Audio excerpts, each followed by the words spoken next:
Hello everyone and welcome to the wisdom and or madness of crowds. This is an interactive experience by Nicky Case. I've covered his other work in the past. I'm going to link those videos down below in the description because it's all super cool. The evolution of trust is about how we learn to trust each other in society and how that trust can be, built up or broken down. And we become what we behold is about how the news cycle distorts our perception of society. Both are extremely thought-provoking and I highly recommend you check them out. Sir Isaac Newton was pretty sure he was a smart cookie. I mean, after inventing calculus and a theory of gravity, he should be clever enough to do some financial investing, right?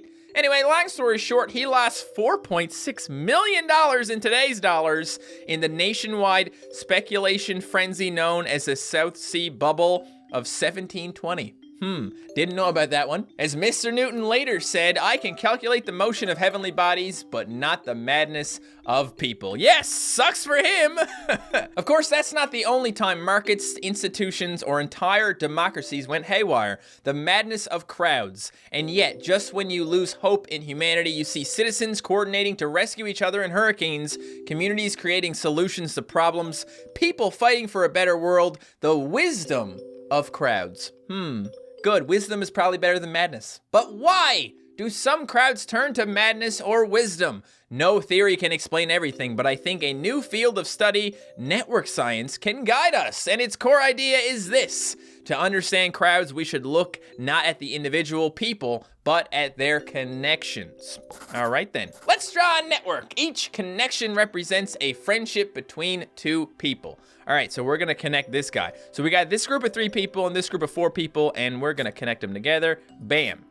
Yay, now you're all friends. Who's happy about that, huh? Nobody? You're all boring as shit. Now, social connections are for more than just making pretty pictures. People look to their social connections to understand their world. For example, people look to their peers to find out what percentage of their friends, not counting themselves, are, say, binge drinkers. Draw/erase connections and see what happens. Oh, okay. I see what's happening here. If all your friends are binge drinkers, you're probably more likely to be a binge drinker, right? So if I cut this connection, 100% of his friends are now binge drinkers, right? This is 2 guys that are friends. Now this guy, wait, I want to connect these. There you go. Now these guys, 0% of their friends are binge drinkers. Nice. And then you can connect them all together. And now it's all 50-50-50-50. Okay. However, networks can fool people. Just like how the earth seems flat because we're on it, people may get wrong ideas about society because they're in it. A quick response to James, okay. I'm not gonna read that because this video is already gonna be kind of long because that's the way these things tend to turn out because there's a lot of reading and a lot of understanding. For example, a 1991 study showed that virtually all college students reported that their friends drank more than they did. Ha! How's that possible? Well, you're about to invent the answer yourself by drawing a network. It's time to fool everyone. Ooh, I love fooling people. Puzzle time. Fool everyone into thinking the majority of their friends, 50% threshold, are binge drinkers, even though binge drinkers are outnumbered 2 to 1. Okay, I'm really confused. I don't know how this is gonna work, guys, but let's just draw some things, okay? Well, one guy's fooled, because 100% of his friends, 100% of your friends, 100% of your friends. But what about this guy right here? Well, we're gonna have to cut one, right? Because these guys are gonna have to be friends with each other so that leaves a 50%. Then this guy right here, he can have 2 people he's friends with. Boom. But he also has to be friends with this guy, of course, because that's gonna mean that he's got that 50%. So as long as a binge drinker has 2 binge drinking friends, he can also have 2 non-binge drinking friends, and that will mean that it's 50-50-50-50-50-50. Congrats, you manipulated a group of students into believing the prevalence of an incredibly unhealthy social norm. Good going. Thanks. What you just created is called the majority illusion, which also explains why people think their political views are consensus or why extremism seems more common than it actually is. Madness!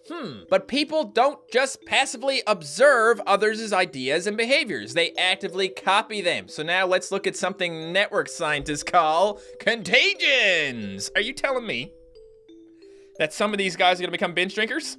Because they only have one friend and he's a binge drinker.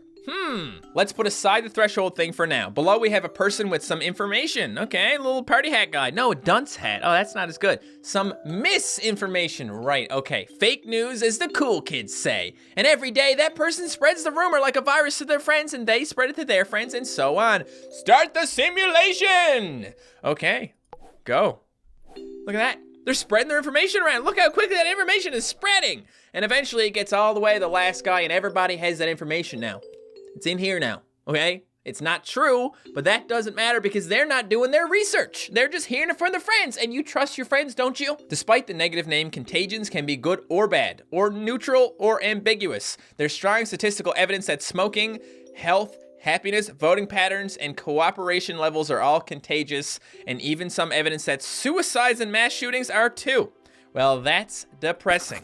And now I'm gonna get demonetized for talking about these things. Thanks a lot, game. Indeed it is. Anyway, puzzle time. Draw a network and run the simulation so that everyone gets infected with the contagion. New rule, you can't cut the thick connections. I don't need to cut any connections. I just need to make this guy friends with people. You know what? I'm not even gonna bother like having these guys become friends with those guys. It's just that one guy, okay? He loves spreading misinformation, little bitch. Go.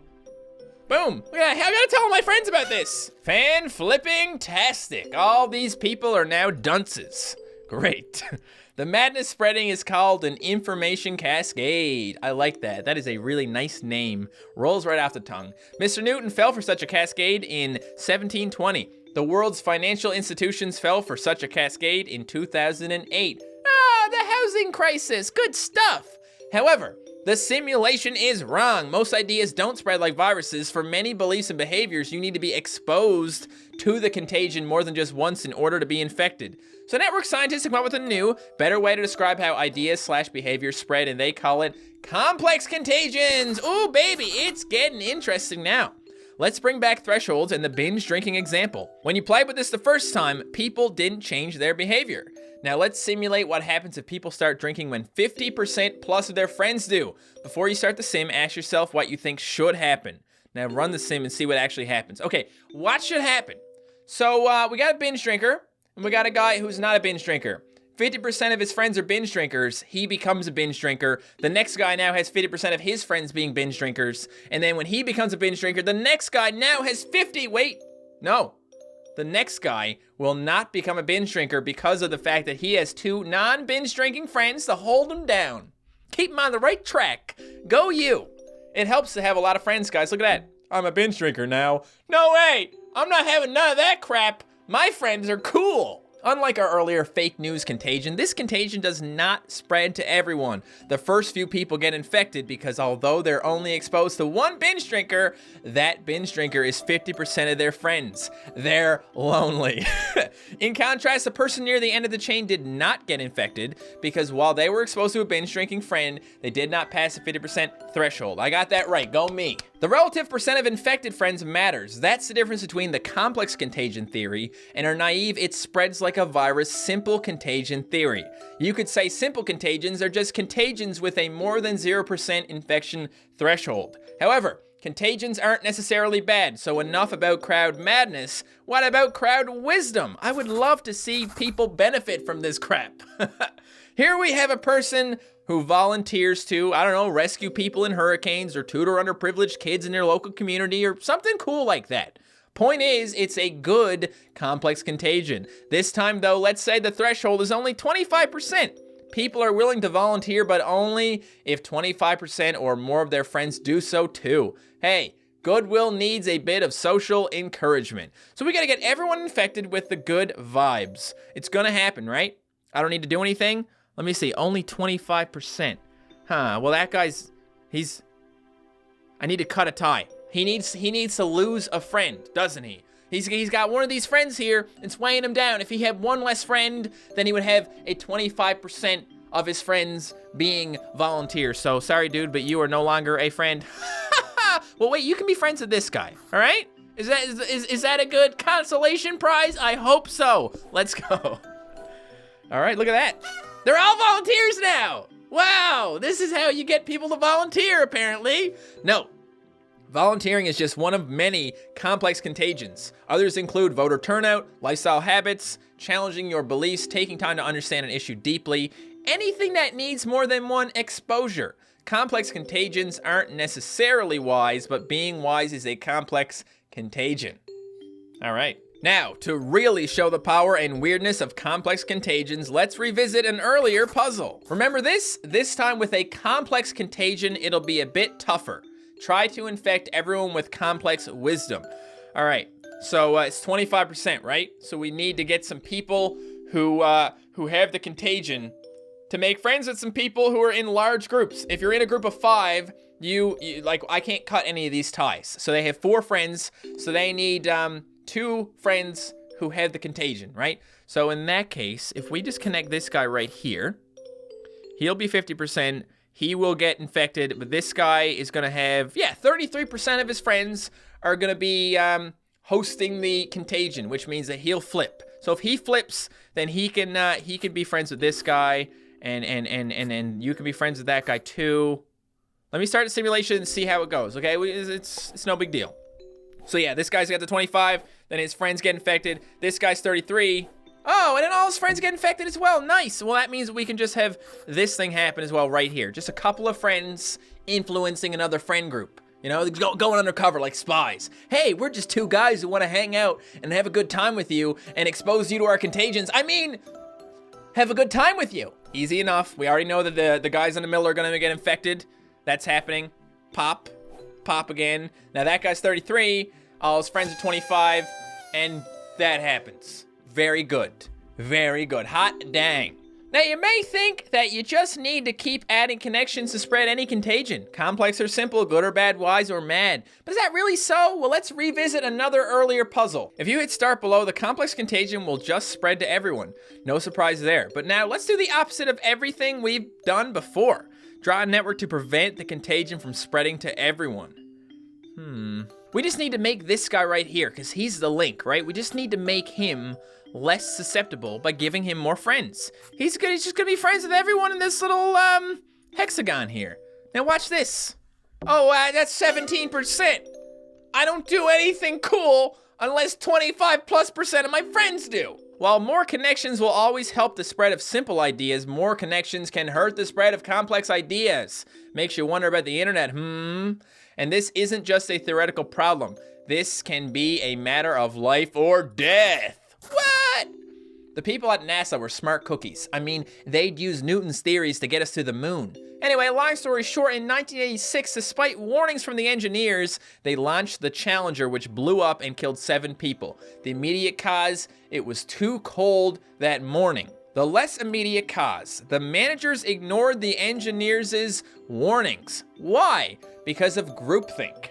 When a group is too closely knit, as they tend to be at the top of institutions, they become resistant to complex ideas that challenge their beliefs or ego. So that's how institutions can fall to crowd madness. But how can we design for crowd wisdom? In short, 2 words: bonding and bridging. Too few connections and an idea can't spread. Too many connections and you get groupthink. Draw a group that hits the sweet spot, just connected enough to spread a complex idea. We don't really have to do all that much here, do we? We just need to connect all the things, because, you know, one at a time is going to do the trick here. Then we connect over here, and then these guys can connect. Because once again, if they only have, like, you know, a couple of friends, it's not going to be a problem. And then we just need to connect to this guy, and he'll take care of the rest, I think. Oh, look at that. Look at him go. Yeah, wait, I didn't need to do all that though, did I? Because the other, well, okay. Simple enough, the number of connections within a group is called bonding social capital. But what about the connections between groups? Yeah, we didn't need to do that at all. Can we cut connections? We can cut connections. Okay, so I didn't need to connect these groups together. The same thing will happen as long as you cut like one connection in the groupthink. As you may have already guessed, the number of connections between groups is called bridging social capital. This is important because it helps groups break out of their insular echo chambers. Build a bridge to infect everyone with complex wisdom. Okay, well, these guys are not gonna be a problem, right? I'm gonna start the simulation just to watch this. They'll all get all messed up, which is good. Now, each person in this group has 5 friends, right? So in order to get over to the 25% threshold, he needs 2 friends, not just 1. Okay, so let's do that. So we'll just have 2 guys being friends with the 1 guy. Wait a minute. Will these 2 guys maybe also be friends with this guy? Can we do that? getting a bit complex there now, but it's still two dudes infiltrating the enemy. Here we go. Oh, look at that. Oh, wow. Wow, look at, we did it. Like bonding, there's a sweet spot for bridging too. Extra challenge, try drawing a bridge so thick that the complex contagion can't pass through it. What? Now that we know how to design connections within and between groups, let's do both at the same time. I kind of want to do what you're saying, but I also don't understand what you mean. I get what they're saying, guys. If you're friends with too many people, you know, like let's say these guys decide to become friends with those guys as well, then they're not going to get infected because all those guys aren't. Look at this. Oh, well, that's a 17, dude. I'm not doing nothing with a 17. Ta-da! Final puzzle. Draw connections within groups and between groups to spread wisdom to the whole crowd. I basically did that before because I was being dumb, but I'll do it again. Now, each of these people can only connect to 2 other gray people because if there's any more than that, they won't get the contagion themselves. So we just need to take a couple of dudes over here. 1 and 2, and can I do this? This is gonna get confusing. No, cut those. Forget about that. Let's get some of these guys over here to do it, huh? We can do that because we can have 1, 2. Oh, didn't mean to do that. 1, 2, and the same thing for that. That should bridge the other one and go. So guys on the bottom get it. That's enough for those guys to get it. That's gonna fill up, and then all these dudes over here are gonna be enough to fill that one up, and we're all good. All right. Congrats, you've just drawn a very special kind of network. Networks with the right mix of bonding and bridging are profoundly important, and they're called small world networks. Unity without uniformity, diversity without division. E pluribus unum, out of many, one. No matter how it's phrased, people across times and cultures often arrive at the same piece of wisdom. A healthy society needs a sweet spot of bonds within groups and bridges between groups. That is, not this, nor this, but this. Network scientists now have a mathematical definition for this ancient wisdom, the small world network. This optimal mix of bonding and bridging describes how our neurons are connected. What? Really? That's so cool. Fosters collective creativity and problem solving, and even once helped US President John F. Kennedy barely avoid nuclear war. So yes, small worlds are a big deal. There's lots of extra information here, guys. Check out the game yourself. I will leave a link for this in the description. Yeah, if you wanna read into some more of this, it's super interesting. I'm not gonna do it because, like I said, I mean, the video, I don't want this video to be like several hours long or something. In conclusion, it's all about contagions and connections. Contagions, like how neurons pass signals in a brain, people pass beliefs and behaviors in a society. Not only do we influence our friends, we also influence our friends' friends, and even our friends' friends' friends. Be the change you want to see in the world, etc., etc. But like neurons, it's not just signals that matter, it's also connections. Too few connections and complex ideas can't spread. Too many connections and complex ideas get crushed by groupthink. The trick is to build a small world network, the optimal mix of bonding and bridging, e pluribus unum. So what about our question from the very beginning? Why do some crowds turn into wisdom and or madness? From Newton to NASA to network science, we've covered a lot here today.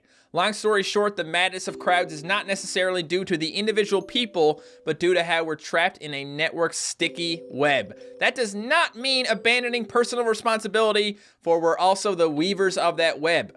So improve your contagions. Be skeptical of ideas that flatter you. Spend time understanding complex ideas and improve your connections. Bond with similar folk, but also build bridges across cultural and political divides.